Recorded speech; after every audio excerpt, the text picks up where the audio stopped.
Hello, Formula One fans, and welcome to Fans Forum, the show where we put you, the fans, in pole position, driving the conversation. And what a conversation today is going to be. The Formula One season has taken its bow, and what a way to start in Australia. The chaos of intermittent rain on and off, which just about saw Lando Norris take the checkered flag, but it went all the way to the last corner with Max Verstappen. 3 safety cars during the race, and some of the rookies paid the price for their inexperience. But listen, you guys out there, this show is nothing without you, remember. So we want your comments and suggestions in the chat box. What did you think of the Grand Prix? Did you enjoy the start to the season? And I'll be getting into it in a bit more detail, of course, with my VIP co-host, who today is none other than the lady with too much sauce, Rheanna Jordan, who's also part of the Aston Martin F1 Creator Collective. Rheanna, thank you so much for joining us tonight. Thank you so much for having me. It's a real pleasure. Now, me and you caught up in person, which was lovely to do at the F1 75 event, but I'm really looking forward to having you on the show as well. So thank you for your time, Rheanna. Let's start first and foremost, my dear, with where did your love for F1 begin? Don't come for me, but it was Drive to Survive. Oh, listen, I'm happy with that. That's brought a new generation of fans and has turned Formula One into this kind of mega rocket ship internationally that it now has become. What was it about the series for you then, Drive to Survive? What grabbed your imagination? Well, interestingly, I didn't necessarily want to start watching it when I did. I was forced into it by someone else. But when we started watching it, you kind of have this concept of F1 before you watch it, that it's just cars driving in circles. But to know all the ins and outs of it, the stuff about the team principals, the drivers, I kind of like to say that it's almost like Formula One for dummies. It really kind of puts you on the stepping stone of understanding Formula One. I started watching it about 4 years ago. And then after that, I really started to kind of look into things a bit more deeper and building my own knowledge on it. But I've managed to get many friends into Formula One from Drive to Survive. I've recently got my mum into it. So I think it is a great stepping stone for anyone who wants to get into the sport. And what's mum saying then? Has she got a favourite driver? Is it Charles Leclerc because he's the eye candy? No, it's Lando Norris, actually. She absolutely loves him. Oh, wow. And so for yourself, then, this Drive to Survive series that grabbed your imagination, did it, for me, when I watched it, it gave me a real affiliation with some of the lesser known drivers and team principals, etc. Was it the same for yourself rather than the big stars? Because initially, the first couple of series, we didn't really get much access to the likes of Ferrari and Lewis Hamilton, did we?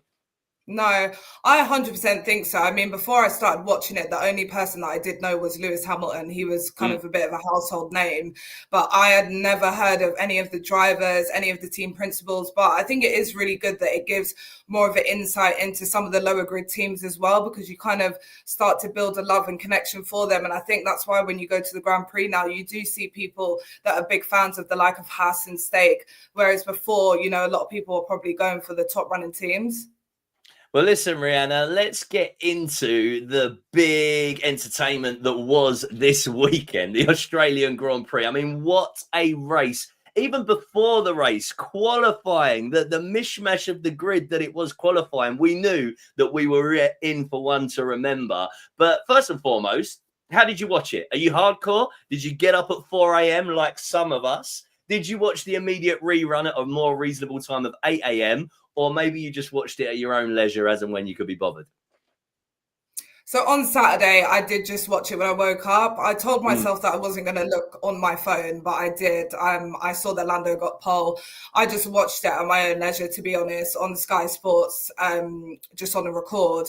But for the race on Sunday morning, I was actually out with some friends and we were still out. So I was at one of my friends' house and put it on live stream. Party, she's a raver, people. Watch out. Nice.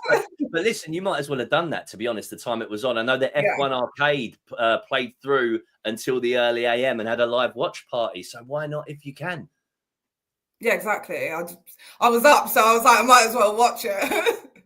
Yeah, and for you guys out there, what about yourselves? How did you watch it? Did you get up hardcore? I'd see Richie Smith is saying hardcore. I'm not sure if I believe that, my man, but we've got A couple of other people just saying hello, and a big learning curve for the rookies from Gary Thompson. Yes, it was, and we'll get into all of that, Gary. But listen, Rheanna, let's start looking at some of the performances that happened across that Grand Prix. And we've got to start with the McLaren boys, of course, that are up on the screen now. So very much the car to beat, we thought, after testing. And then they did put it on pole position, and in fact, P1 and P2 for qualifying. How big a gap do you think there is, performance-wise, between their car and the rest of the grid? I don't know. It's a bit hard to say. I mean, obviously it did kind of mix up the grid with all the different strategies and the rain coming in. So it's a bit hard to tell. I think it is clear that they're obviously going to be the front runners. Obviously, I know that Red Bull were running on two different types of cars. So it's kind of hard to say where their performance is going to be at.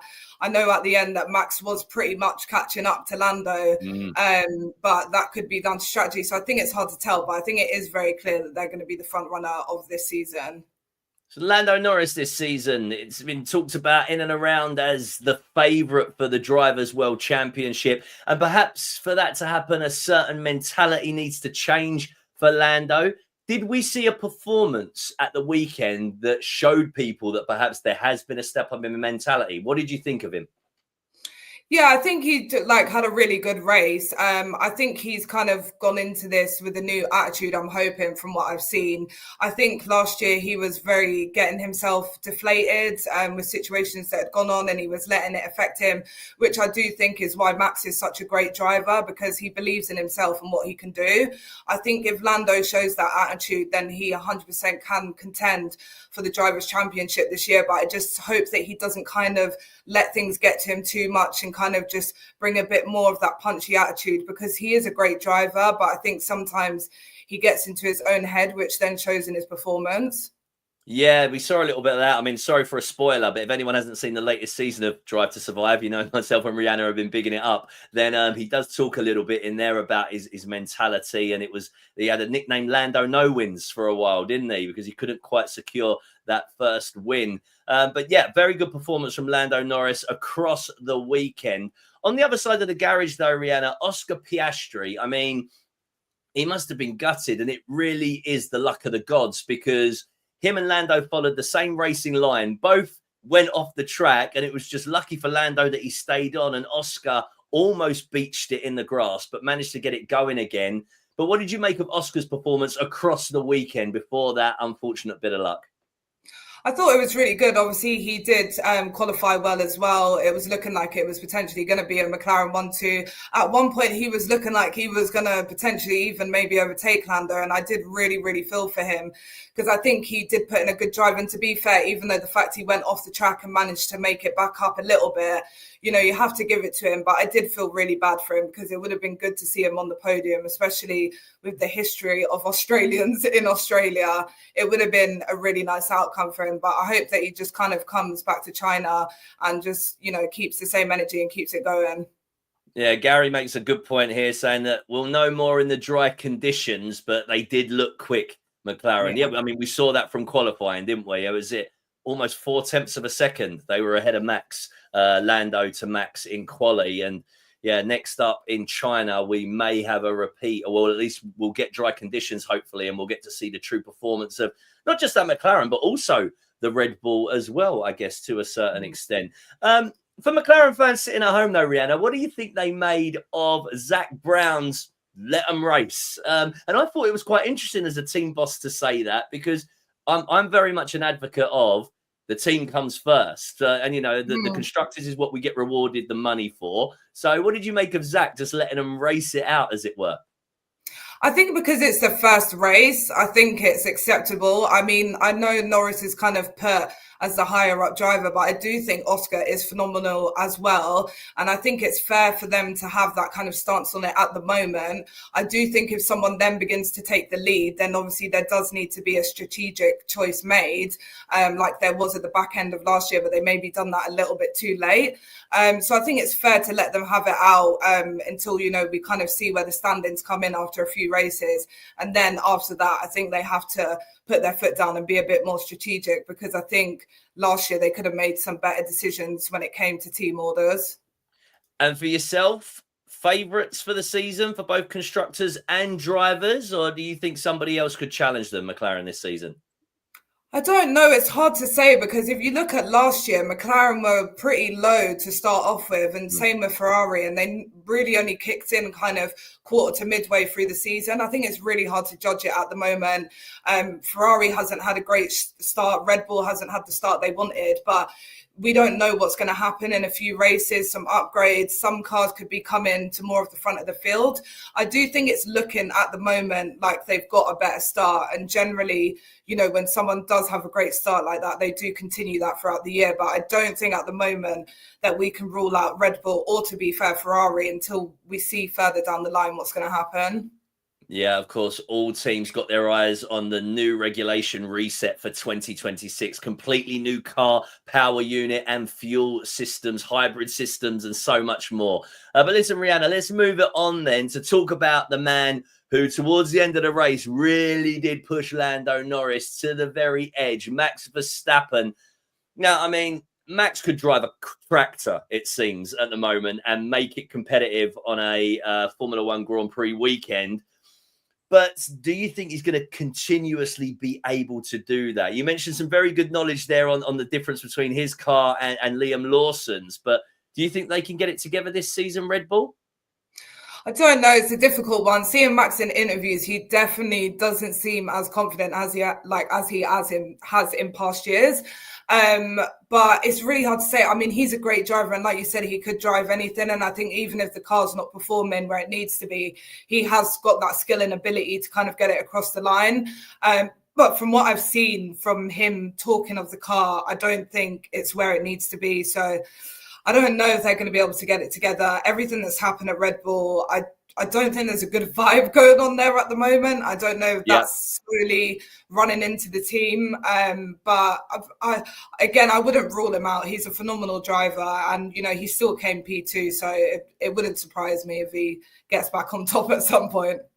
Of course, we've got to talk about the other side of the garage at Red Bull and Liam Lawson and the performance there. Who Lawson, we're considering part of the rookies as in his first full season, but we know he's had some time in the Racing Bulls car in previous seasons. But it really was almost like a weekend to forget for Liam Lawson. Do you think the pressure's on him already? I think 100%. Everyone wasn't really, well, not that they wasn't happy, but people had a lot to say about the choice of putting him into the Red Bull seat over Yuki. I do think Yuki performed quite great last year. I couldn't really understand the decision that they made, even in qualifying on Saturday. I mean, I was happy to see Yuki out qualifying him. But I think it's a lot of pressure. It is a really, really big seat, and he hasn't had a lot of time in the sister team before he's gone over into that big seat. So it is a lot of pressure, and I think Red Bull seem to keep on doing this. They have a kind of build-up program that they're not using properly. They're not putting their drivers from the sister team into the bigger teams. They're just kind of hopping people up. And, you know, I can imagine it is a lot of pressure. So I do feel bad for him. But sometimes he does give it the gift of the gab, and it's not really played out that well for him. Yeah, I mean, and he wanted to do well as a Kiwi in that part of the world for this Grand Prix. Our guest that we had on last week for the show, Jay Knox from Race Talk F1, he said how difficult that second seat is. He said, because you can't be too good and too close to Max to upset him, but you can't be too bad because you need to be in and around Max to support him. Would you echo that? Yeah, I would 100%. I think if he kind of gets up to the performance that he's kind of front running with Max, I'll be interested to see how it turns out, because they're both kind of quite aggressive drivers. They're both quite hot-headed. So it will be interesting to see them running up towards each other. But hopefully he'll settle in. I think it will just take some time. Yeah, and a good point from Gary here about all of the rookies that didn't finish the race, just saying that it was very difficult conditions. And we even saw Carlos Sainz and Fernando Alonso spin out, you know, two of the much more experienced drivers on the grid. Well, in fact, the most experienced in Fernando Alonso. The street circuit format, even for me, thinking about it, because a lot of them, they were on the white lines, weren't they? So it was just about getting on the power a little bit too early. And you can't really, I guess, tell as a racing driver when each wheel is on the white line. What do you feel about street circuits generally? Do you think maybe we might need to revise them for the less experienced drivers? I don't know. I kind of love a street circuit because I feel like it always brings a bit of drama, which is kind of what you need. I mean, even though despite everything that went on, it was a bit unfortunate for some drivers, but it made it interesting. But yeah, I mean, in these conditions, it is something that they certainly need to look at because, you know, like Gary said, there was multiple people that obviously were coming off the track. It didn't matter if you was a rookie or experienced, everyone was struggling. But I mean, I do love a street circuit. I can't lie. No, you're right. It takes real skill and precision. And I think it was Sterling Moss, when referencing Monaco, said, you need to whisper to the walls. And that's what we love. It really is the detail and the artistry of that driving, getting so close to the walls, but not quite touching, of course, Rheanna. So just to end then on Liam Lawson, midway part of the season, where does he need to be for you to be comfortable alongside Max Verstappen in the Drivers' Championship? I mean, not even a position, but does he need to have like a serious amount of points? Do we expect to see him on the podium maybe a couple of times at the midway point? What would you be asking of him if you were Christian Horner or Helmut Marko? I mean, I think from last year, the clear problem was that with Perez, they weren't getting enough points and that made them lose the constructors. So he needs to be in a position where he is scoring points. And especially when they've got the likes of McLaren, they do need someone that is going to score points. So I would say that he needs to be, you know, mid to coming up to at least getting on the podium a few times so they can maximize the points. Otherwise, again, for them, they've just got a one-man band. But that's why I do think it was an interesting choice that they picked him, because I thought that they would probably want someone that was maybe a bit more experienced. But at the same time, they had Perez, and that didn't really work out for them in the end. So I guess it's just taking that gamble. But he definitely needs to be getting in some points for them. Otherwise, you know, with the likes of McLaren and their driver lineup and Ferrari, if they can get the car together, they don't stand a chance, really. Yeah, I guess hindsight's a beautiful thing. And they possibly, if they'd have known how poorly Perez had continued to perform, they possibly would have gone for Carlos Sainz. What do you reckon, before he signed for Williams? I think they should have, and I thought that was the obvious choice. Obviously, well, he was part of their academy, exactly. Right? He came through at Toro Rosso. It just makes perfect sense. It made so much sense, and I think he would have been the perfect type of driver to drive alongside Max. I thought it was quite an interesting decision, but at the same time, I almost felt like that they didn't want someone that was actually going to be like running against Max like for like. They kind of wanted someone that was maybe going to run a little bit behind, because I do feel like Max is their number one, and you know, they don't want anyone to get in the way of that. So, but I think Carlos would have been, I was banking on that, but I was quite surprised, to be fair, when they didn't go for him. Well, listen, Richie makes a very good point, and the reason why, you know, that the kind of talent they've got on the other side of the garage with Max, the start he got and the wizardry going around the outside of Oscar Piastri as well to overtake off the racing line in the wet conditions. I mean, yeah, he's a great driver, but very much conducts what goes on in that team to a certain extent. Would you agree? Yeah, 100%. Okay, Rheanna, well, listen, let's move it forwards then and talk to a team who, well, in my personal opinion, I think that they would have been very happy with their performance across the weekend. The Silver Arrows, I mean, George Russell now leading the team and went very quietly about his business, George Russell, qualified very well in fourth and then finished on the podium. I mean, what more could you ask from George? And then Kimi Antonelli just behind him after qualifying in 16th. What did you make of the performance of the two Silver Arrows drivers this weekend, Rheanna? Well, I think George just kept it very simple, to be fair. He was kind of gliding along on his own. You know, it wasn't anything. We barely saw him on the broadcast, did we? Like, he was just literally pottering around the racetrack. 100%. I don't think he'd done anything phenomenal. I think he just kind of kept where he needed to be. And obviously that turned out really well for them. But to me, the star of the show out of the two was definitely Kimi. I think he just done amazing. I know he had a few blips where he kind of went off the track, but he managed to get back up. And also the fact that they reinstated him back to fourth. I was really, really happy for him. I thought it was such a good debut. And especially after the last time that I think I could remember seeing him on track was Monza, where he kind of crashed out after a good few laps. I think he kind of wanted to prove himself, and I was really happy for him. So it'll be interesting to see how they get along, but I think they've made a good decision in going for Kimi. I think it was bold, but I think it will pay off in the long run. Well, Gary is saying, should Kimi have got driver of the day with that in mind? Like you said, and I guess we have to take into consideration the added layer of all the pressure this young man has been under since it was announced he'd be in the second seat at Mercedes. Like you mentioned, it was I think his second push lap in Monza, he went off. And so then even to get back in the car for another FP1 session, and the world is now watching. And of course, he's replacing a shadow that you just can't replace, but a real good performance. Do you think he should have got driver of the day, like Gary says? I think he definitely should have. I think it was really great what he done, and especially, for being one of the rookies, I really take my hat off to him. I think he done amazing. So I definitely agree with that. I think he should have been driver of the day, and he should be really proud of himself. I mean, he's only 18 years old. That is so crazy to me. It was really, really good, and I was so proud of him in that moment.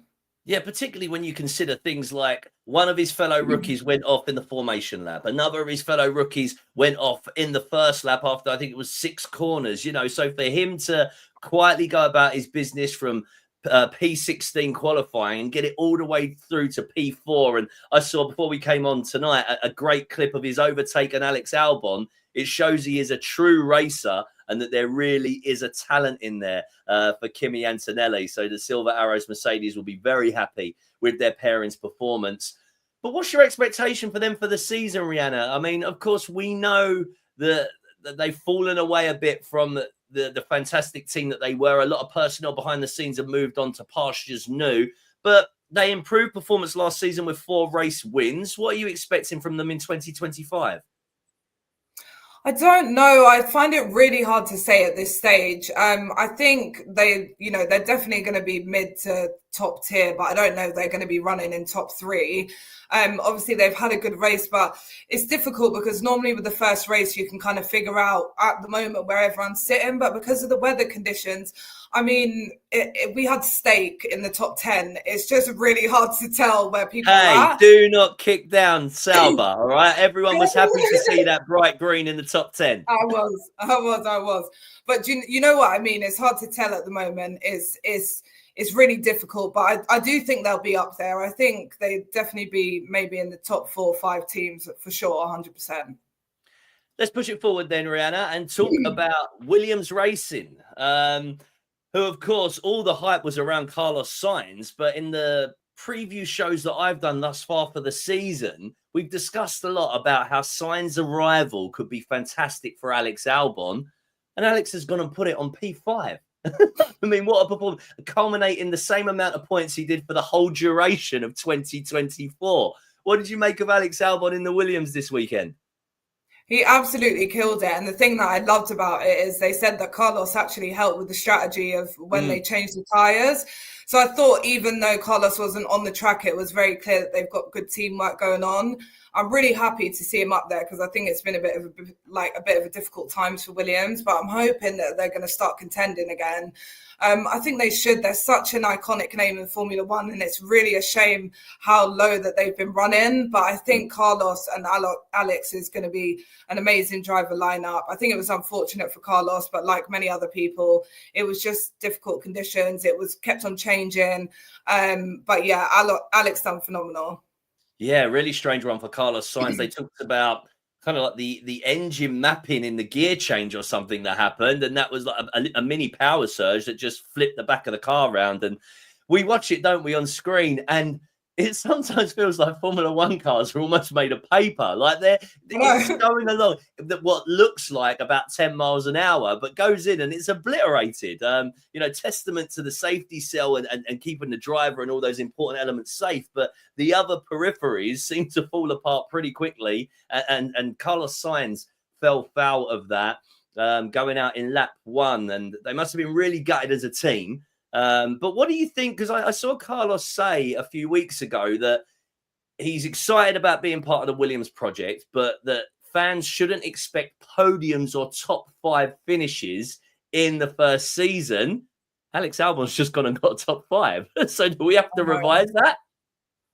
I know for sure. I mean, I think James Val did make it clear that obviously their goal was towards 2026 and the new regulations. And I think that is kind of the story that they must have sold to Carlos. Maybe he didn't want to get his expectations up for this year, that, you know, next year was their focus. Again, it's hard to tell if some people got the pot of the luck with the weather, but I mean, Alex did a great drive and they are up there. So, I mean, you can't rule them out. So hopefully, you know, they'll prove us wrong and it would be great to see. But I can understand why he's kind of got that mentality and that's what he's kind of putting out, because you wouldn't want to over big it up and then all of a sudden you're running down in the bottom tier. Yeah, that's right. It's always better to under-promise and over-deliver than over-promise and under-deliver. Yeah.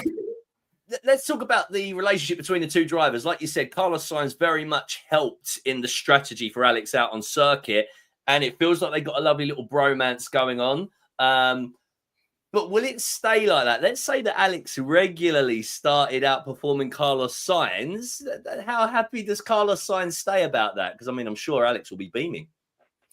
I don't know. I think he would still. I think there must be something about Carlos. I think he's obviously just a great guy because, you know, every team member that he's had, there's always been a bromance. At first, there was Lando, then we had him and Charles. And I mean, you know, last year I think Charles was outperforming him quite a lot. I don't think he seems to have that kind of bad energy where he takes things personally, or he's vindictive, or, you know, he gets jealous or anything like that. So I think throughout they will have a good relationship. I think it will just be a bit harder for him because obviously everyone's expecting him to be the front runner out of the two.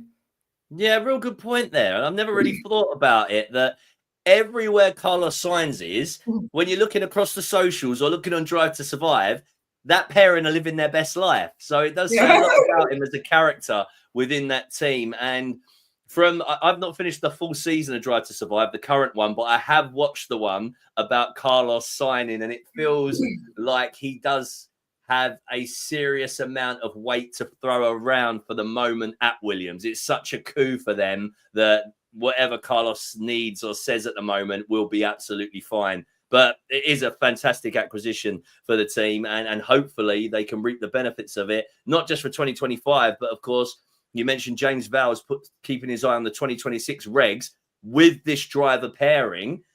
Would you agree that it's possibly one of the best driver pairings in the midfield?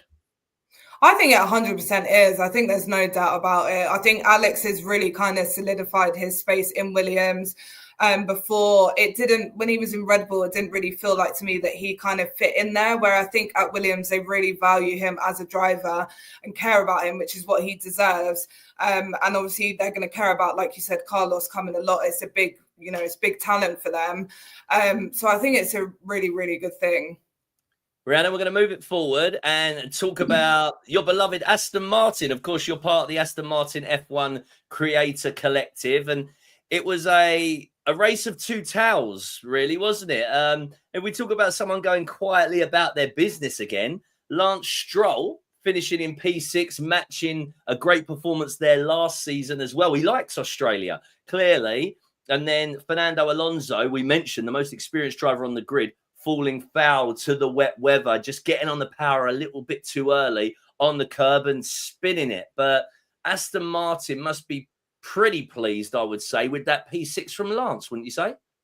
Yeah, I thought it was so good. I was really, really super happy for him. It was good to kind of see them up there again.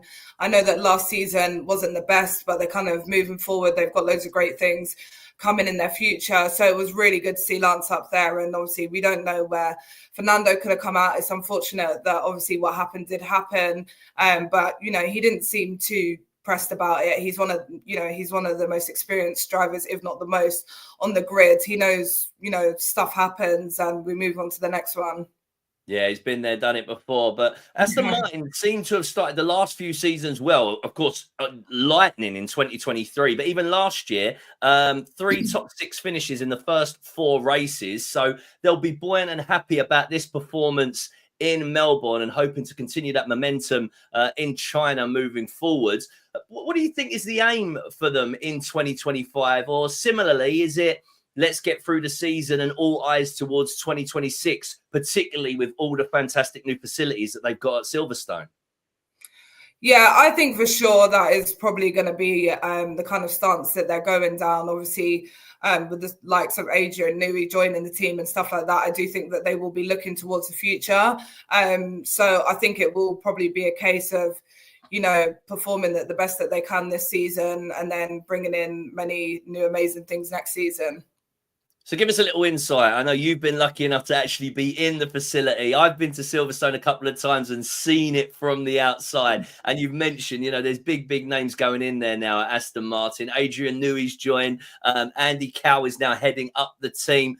They're bringing in the chassis designer from Ferrari that I saw. Really exciting times at Aston Martin. What's it like over there when you go visit? Yeah, it's really amazing. It's really amazing seeing that space and everything that they're doing. I think they're putting their 100% in to try and get the car to where it needs to be with all the facilities that they have. They've obviously just built the wind tunnel. So I think they've got some really great things going on there. It looks like, it's been invested in and thought about. And I think that, in the future, we will, and maybe in the near future, see some amazing things from them. Yeah, 2026, they must be excited with the car that's going to come their way. And both Fernando Alonso and Lance Stroll will be driving once again for Aston Martin in 2026. I'm going to push it forwards now. You talked them dirty already, all right? And just saying, oh my God, I can't believe it. But listen, the guys at Kickstake Sauber, wow, what a performance from Nico Hülkenberg, who started in P17, made up 5 places on the first lap, in fact, and then matched his second ever best career performance in Australia this weekend, and got more points for Sauber than they got across the whole of last season. They must be buzzing. 100%. To be fair, I was really happy for him. I think for them last year it was a very, very tough season, only getting points in one of the races. Yeah. So this was a great start. And I was great to see it for Nico as well, because obviously he's moving to this team that's kind of seen as the bottom runner. So it was really good to kind of see, well, the team that he'd come from wasn't doing so great. And now the team that he's gone to is kind of, up there getting the points. So it's really good to see that green car up there. And I absolutely love their livery. I mean, loads of people slate it, but I just think it looks so cool on the track. So I'm hoping that we get to see some more great things from them this year. Yeah, it's good. Well, and of course, they're turning into Audi in 2026 as well, which is an absolutely huge enterprise. So all of a sudden, from being a small team on the grid, they are one of the biggest automobile brands on the planet. I'm sure with all their experience across rallying and world endurance championships, etc., they are going to plow money into that project, and we will see Sauber. Well, it won't be Sauber, then it'll be Audi, but they will reap the benefits. And in fact, behind the scenes, it's already happening. We're seeing the likes of Mattia Binotto returning as well to the grid. And what about on the other side there? Gabriel Bortoleto unfortunately didn't finish the race, but the whole of Brazil will be cheering him on strongly across the season. They want another hero, another Senna, another Felipe Massa, don't they? And the young man did very well in F2 last year. Yeah, no, he definitely did. And I'm sure, did he not out-qualify Nico on Saturday? So I think he had a good start. But it'll be great to see what he does. I mean, it was a shame that he did crash out as well.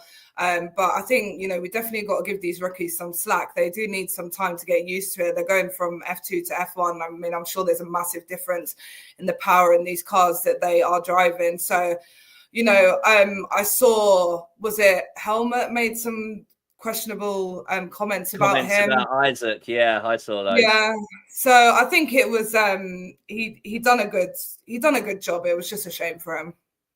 Yeah, and also a seal of approval for Gabriel Bortoleto. He's part of Fernando Alonso's management, right? Alonso's management team looks after Bortoleto. How good will that be for his confidence? I mean, I think it would be really good to know that one of the biggest drivers in Formula One is kind of backing you as something that you want. So I think that shows that, people have faith in him and what he's doing. So I think it's good for him to have that backing behind him. Sanders made a comment just out the blue. Max for the win. That must be for China coming up this weekend. Yeah, maybe he will, Sander. We will see. Rheanna, let's push it forwards then. And we're going to discuss next a team that all the eyes were on, of course, because of the big move. But it was a weekend that didn't go to plan, really, did it? I mean, even qualifying, although they threatened was it FP2? They started performing well, but it really fell away in FP3 and then qualifying and then the race. And unfortunately, this is something that Ferrari have been guilty of across the last few seasons. And Fred Vasseur coming in, we thought we'd got rid of these ghosts, but we go back to that word strategy and just making the wrong call. What did you make of the call to keep the boys out on the slick tyres just that little bit longer? It was a heartbreaking decision, to be fair. I don't understand who's doing their strategy. I mean, with the amount of rain, they wasn't going to stand a chance. So I just don't understand why they kind of didn't pull them in with everyone else. I think it's a shame. It's not a great start for them. But yeah, it's a tough one. Well, I mean, Lewis Hamilton, even on the radio we saw, he made like a sarcastic comment to his race engineer. He said, I thought you said there wasn't much rain. And then I've seen post-race comments from Lewis saying that he feels his debut went a lot worse than he thought it would. So do you think that's some kind of subliminal message to the team to fix up? Or do you reckon he's just expressing himself?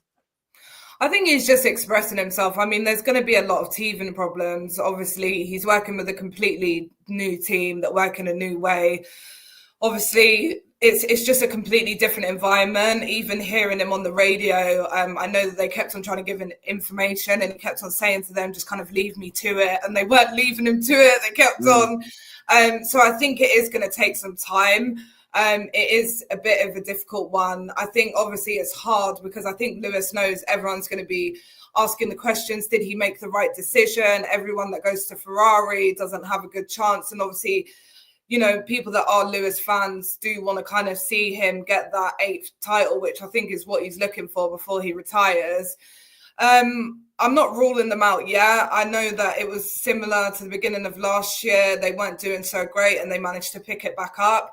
Are we going to see any of them win the Drivers' Championship this year? I don't think so. They might be in contenders for the Constructors again, but I think they just kind of need to clean it up and sort it out. But I think he's definitely frustrated, but I think it is teething problems. It's going to take some time. He's worked with Mercedes for so long that it's going to be completely different. Yeah, we can see you there with your 44 branding on, my girl. So what are you expecting from Lewis this year then? Do you think that there is race wins possible in this first season at Ferrari? You did mention that there's so much new to learn and not forgetting that predominantly that team likes to do all their business in Italian away from the airways. There's so much for Lewis to take on board. Do you think race wins are possible this year for LH44? I think it could be 100% possible. We saw them on the podium a lot last year. The thing that I keep on analysing throughout the weekend through testing, through qualifying, is where he is at compared to Charles, which is what I'm kind of paying attention at, because as long as he's driving that car, and he's next to Charles, maybe he's behind, but we can see that he's kind of in that same facility as Charles. It's not like he's running 4, 5, 6 behind. So he's kind of pushing the car to the same limit that Charles is as well. So if they can kind of up their performance, hopefully throughout the season, then I do think definitely we'll see him on the podium. I'm hoping to see a few race wins, but you just never know. It could go one way or the other. I know that Fred made a comment that the car's 99% different from last year. I don't 100% know why they went for that decision, based on the fact that I thought last year the car was reasonably good, but we'll see how it pans out for them. Yeah, but it's F1. If you're not developing, you're standing still, right? So if you go with the same stuff and everybody else has pushed it forwards, the gap, particularly to McLaren, who looks like they were flying, and I think for a lot of the competitors, they're all saying because the gap was so big last year for McLaren, halfway through last year, they started working on this year's car. And George Russell, I think it was, said that this year they can already start to completely almost work on the 2026 car. But talking about development, I saw as well a very interesting interview from Anthony Hamilton, Lewis Hamilton's dad. And again, some of the language that was used is talking about learning and embedding in the team and saying, we've seen what needs to change in the team, you know, and what needs to be done. We've got to say that the seven-time world champion has been brought in, not just to perform, but obviously to tweak those details within the Scuderia, right? 100%. I mean, I even saw I think it was an article where Charles was speaking, and he was speaking about how much Lewis does put into the performance. And every time he races, he kind of has so much feedback to give about the car. And it's something that he hasn't personally seen before. And I think that's why Lewis is as amazing as he is, because he's not just a driver. He puts so much in behind the scenes to help develop the car. And, you know, he's very talkative about what's working, what's not working. So I think that was also a strategic decision from Ferrari, getting him in there, that he could help develop the car. So hopefully they're clearly seeing where they're lacking, and hopefully that's something that they can both put towards helping getting the car where it needs to be. Yeah, all about raising standards, really, isn't it? And we heard similar with James Vowles saying the impact with Carlos Sainz, then jumping down to Williams. You know, Carlos Sainz has got that standard from further up the grid, and his journey is now embedding that in at Williams Racing. And Lewis looking to do the same, but probably on a higher perspective from what was a 8-time constructors winning championships team at Mercedes. Let's take a look now, Rheanna, at Alpine, the French outfit, and just their performance across the race. Probably a race to forget for them, to be honest. Gasly didn't do too bad in qualifying P9, but then finished outside of the points. And then Jack Doohan, of course, one of the other rookies to fall foul to the weather on lap 1. And Doohan, another young man who perhaps is going to be feeling the pressure early on. What do you make of those rumours that are already going around before he even jumped into the car? Yeah, it's a bit of a difficult one, to be honest. I'm not 100% sure about the kind of structure that they have going on at Alpine. There was a clip on Drive to Survive that I saw of Jack, where he was told that he was owned by every millimeter or something along the line. So I think there's a very controlling energy there. I don't understand why they have so many reserve drivers. I think it puts people in a really difficult situation. And obviously everyone fell in love with Franco last year, and everyone does want to see him on the grid. So I think it is a bit difficult knowing that he's lurking in the scenes. And there was even that whole thing where he put in his bio that he was a Formula One driver, not a test driver, and everyone was kind of creating speculation. So I think it must be difficult. Again, I think it's hard to tell whether, it was just an unfortunate situation like many of the other drivers, that he just kind of lost control. But I can imagine that it's a pretty difficult situation for him, and he must be feeling the pressure. Yeah, and a controversial legend, shall we say, Flavio Briatore, is now at Alpine behind the scenes. And he's going to want to up the performance of that team ASAP. Does that also put Pierre Gasly under pressure in that team? Is there going to be like an added expectation from him now? I mean, I think so. I think they'll want him to perform. I haven't seen much about it, but I mean, looking back on some of the episodes of Drive to Survive, kind of seeing the behind the scenes of Alpine and the kind of pressure they're putting on and how they cut off Esteban, I do think there is now a very kind of cutthroat mentality going on in the team. So I think he'll 100% have to perform as the driver that's the most experienced and been there for a while. So I think they'll both need to up their game, or who knows, they could both get the job. Yeah, must have been positive for them, though, as a team, the fact that Gasly qualified in 9th on a dry circuit on the Saturday. So there is some performance in that car, because they started abysmally last year, didn't they? But it's definitely a better platform for them to build upon this season. Yeah, 100%. Let's move it forwards then and talk about what was, before the race even got started, the biggest story was the non-starter in Isaac Hadjar, who managed to have a shunt on the formation lap And then, heart went out to him because we saw the young man who was inconsolable because it was his big chance. And I'm sure his head must have been heading back to, I don't know if you're aware, but he was in the running for the F2 championship last season, down to the final race in Abu Dhabi, and he stalled the car in the race. So it's that idea again of these young men being under severe pressure and then dealing with that pressure. And then there was a nice touch from Anthony Hamilton as well, wasn't there? What did you make of the whole scenario there that happened, Rheanna? I mean, that was actually like the highlight of my race. I just think Anthony was so amazing. I just loved how he went to console him. It was just heartbreaking to see him walking through the paddock with his helmet still on, basically crying his eyes out. It's such a difficult situation to be in, and I can imagine it's really hard and it is embarrassing. I mean, it's one thing to crash out in the race, but to do it on the formation lap, it's a tough one. And it was just so amazing to see what Anthony done. And, like I said earlier, there's, someone that makes very questionable comments about some of these rookies. And, I saw a comment that was made that, it was embarrassing for him to be crying, but these guys are so young, like, they're 18, 19, like they're still children, like they needed someone to give them a break. And I just love that Anthony actually took the time and left the Ferrari paddock to go and speak to him. I just thought that was, like Gary said, it was 100% a class act. Yeah, the Hamilton family that have overcome many hurdles in their career. And I imagine there's been many a time where he's had to, I don't know whether console Lewis, but also just look in his eyes and say, look, we're going to get through this. And it was lovely to see him as a father offer that same kind of guidance to Isaac Hadjar. And fingers crossed, hopefully he'll be back stronger for the experience in Shanghai next week.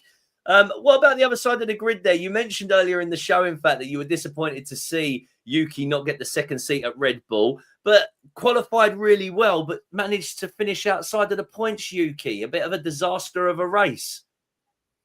Yeah, it was a bit disappointing, especially because he'd done so well in qualifying. I was really hoping to see some good things, and unfortunately just kind of missed the mark. He did still beat Liam, so that kind of made me giggle, but yeah, it wasn't great, but I don't think it was the worst. You know what I mean?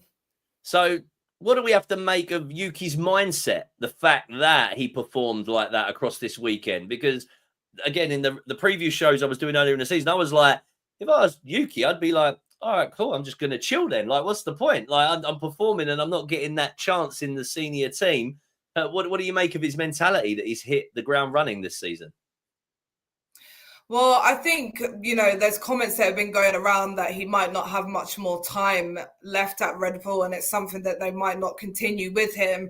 So, I mean, I see it as he's putting himself out there. Obviously, he's going to want to perform as best as he can, because, there's already words that other teams are interested in him, and that's probably what he's looking forward to. He's going to want to stay in F1, and, he's probably getting to his tether with Red Bull if he doesn't get any more opportunities. So at the end of the day, it's just about building your CV up for the other team so someone else could take him on. That's right. You are only as good as your last race, right? So he's putting himself in the shop window. And of course, as a Japanese driver, well, there's going to be a lot of interest moving forwards we've got Ayo Komatsu leading the Haas team. And I know that that's brought Japanese interest from Toyota and aiding them in building a driver academy or beginning to invest in one, I believe. And then, of course, Honda are coming back with your friends at Aston Martin. So the collaboration could be there for Yuki in many different realms. And it's almost a part of the world that, from a fan perspective, Formula One is still looking to have that icon, aren't they? We had Guan Yu Zhou for a couple of seasons, but it's been a while since they've had someone to really cheer about in Asia. Yeah, 100%. And I love seeing him on the grid. There's something about him. And to be fair, even this pairing, I just absolutely love their connection with each other already. I mean, seeing them on social media and, the funny stuff that they're doing, they seem like they really get on. But yeah, I mean, I love Yuki. I've got a soft spot for him. So I hope to see him continue in Formula One, whether that's with them or without them. I do think he is an amazing driver. And I think, his personal development has done so well. I mean, a few years ago, he couldn't go without having a stint and effing and blinding on the radio. And now he's just so calm and collected. So I really give it to him. I think he's matured, he's grown up, and I think, he can do great things. So hopefully, whether it's with Red Bull or not, that he does, continue to stay in Formula One. Let's talk about the final team on the grid then and their performance across the weekend. And it was a disappointing one to forget for Haas. The whole weekend, really. They're very much the slowest car. And they were in testing as well, weren't they? But we weren't so alarmed because we were used to the rhythm in which they test. And Ao Komatsu came out in an interview and he said, we're more looking at processes and long runs. And we know that he really got them on top of their tyre deg, which was a huge issue for them before he came in. But yeah, the Haas looks like it's struggling. Something's not quite right at that team at the moment, is it? No, there's definitely something not right about it. I mean, hopefully they can figure it out. Obviously, they are a new driver lineup, so maybe again we can put it down to the fact that they got to get used to the cars and the way that it drives. But no, the performance of the car doesn't look great. Hopefully they can kind of sort it out. I do think that they have good leadership there, so hopefully they can pull it together. You mentioned both drivers are new. Were you surprised at that, considering the performance of them last season? I mean, maybe Nico Hulkenberg's head was turned, but you think it was a bit of a risk to get rid of K-Mag? I think it was. I mean, K-Mag comes and goes, don't he? So you never know. He'll probably be back at some point. But yeah, I think it was a bold choice, especially with Nico leaving. I think, it would have been good for them to have at least one person who's kind of understands the car and the team. But at the end of the day, and to teach the other guy. Yeah. Yeah, exactly. This is how slow the car is. Yeah. But yeah, I think it's Formula One. You got to take risks. We'll see how it pans out for them. I think a lot of teams have taken risks in their driver lineups with rookies and the likes of it. But I mean, we've had a pretty much stagnant grid for quite a while, and the drivers. And I do think, I know I'm saying this with Lewis Hamilton merch on, but ignore me. I think it is good to let these rookies come in and have their time. Do you know what I mean? I think there does come a time where everyone's got to kind of move on. Yeah, just the final driver we'll look at then, Esteban Ocon's teammate, Oliver Bearman. Bearman, a lot of hype around him because he jumped in a Ferrari and scored points, then jumped in a Haas and scored points last season. But again, weekend to forget, not because he didn't finish the race, but he totaled the car on day one. Then day two in qualifying. Yeah, he had another incident, ended up in the gravel. And then the gearbox issue that he had as well. It just didn't come together across the weekend. And as a rookie, the first thing you need to do is keep the car on track, right? And then build up slowly, catchy monkey. Yeah, 100%. And I think it's a difficult one with him because people have an expectation. Obviously, he has jumped in to 2 different cars last year and kind of done a good performance. So I think it is difficult because, again, he's probably got that added pressure where he knows that people are going to have expectations. People already know who he is. But, I mean, we'll see how he gets on. But it wasn't a great start for him. Yeah, there was a really nice little piece that I don't know what one of the broadcasters did it, but they had all of the rookies together and it was lovely to see them sitting at this round table. And there was a lot of deflecting onto Kimi Antonelli saying, well, he's in the Mercedes, he's in the Mercedes, he's in the Mercedes. This was minus Liam Lawson. So it was like the 5 that were actually fresh. But yeah, Oliver Bearman was the other one that people were kind of excited about, I think. And so, like you said, he just needs to get his head down now. And for all of those guys that didn't manage to see the checkered flag as well, Isaac Hadjar and Jack Doohan, just get your head down and make the most of this week, really, right? And the opportunity that they've got in Formula One. It may be their only opportunity, so make the most of it. Yeah, exactly. Now, listen, Rheanna, I opened the show with you saying it's the lady with too much sauce. That might not make sense to some people that are watching, but let's talk a little bit to end about another of your adventures. Pit stop plates, so motorsport themed food. Tell us a little bit about that, how that idea came about and where we can find out more info. I've always really been into cooking and I was kind of posting cooking videos on TikTok, but wasn't really doing much about it. And then obviously I really got into Formula One, and I came up with this concept of cooking around the Formula One circuit. So every time there's a race, I'll cook a dish from that country. I think for me, like sometimes when we're in racing in all these different countries, I think we see it a bit more, but sometimes they don't highlight the, you know, the cultures and the heritage of these countries. And I think you can tell a story of that through food. So I do it on TikTok, and I post on Instagram as well. My handle is RheTMS44. I post every race week Saturday. So yeah, I just normally do like a brief speak about the statistics and the track, and then I kind of speak a bit about the dish that I'm cooking. And yeah, I done it all last year, and we're going again this year.